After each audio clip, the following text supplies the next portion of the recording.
In recognizing your weakness, it drives you to God. Immediately to God.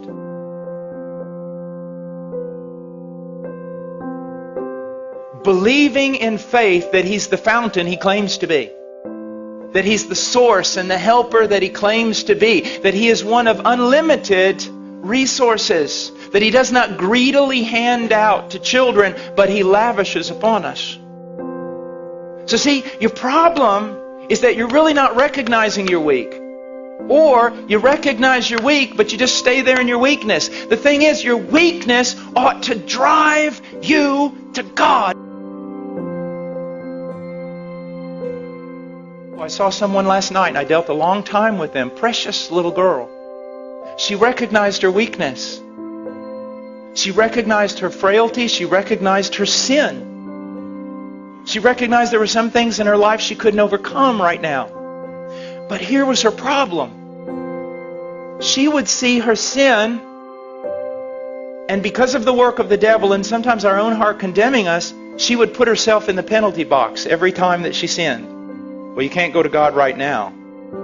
You can't just keep running back to Him. I mean, you sinned yesterday and you repented and asked for forgiveness. Now you've done the same exact thing today. I mean, you run back to Him. You're just a hypocrite. You don't appreciate God. You don't have a high view of God. What do you think? God just hands out pardon to everyone? And isn't that what we do? And isn't that what we think?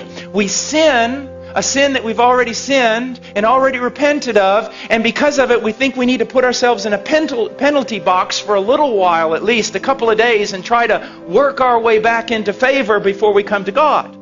Because if we think, actually, you mean if I go back every time I do this, just immediately, not only going back and asking for forgiveness, but expecting forgiveness, isn't that hypocrisy? Isn't that a low view of God? Isn't that treating God as a forgiveness machine? No, it's being biblical. It's what poverty of spirit is supposed to do to us.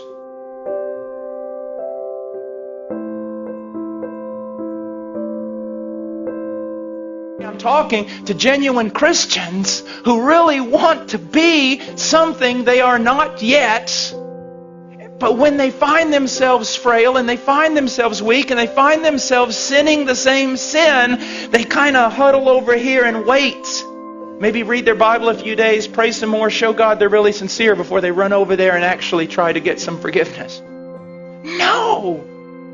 One of the great joys of my life is when I discovered that the moment I sin the sin I always sin, my first response ought to be to latch a hold of Christ. And not beggarly, not thinking, oh, here I am, you ought to strike me down. But no, I latch a hold of Christ saying, I believe your promises. I am in a different realm. I am free. I am a saint. I've been moved out of Adam and condemnation and law. All of it was paid for on that tree. When He died, He knew all of it. He forgave all of it. I'm free. It's absolutely spectacular.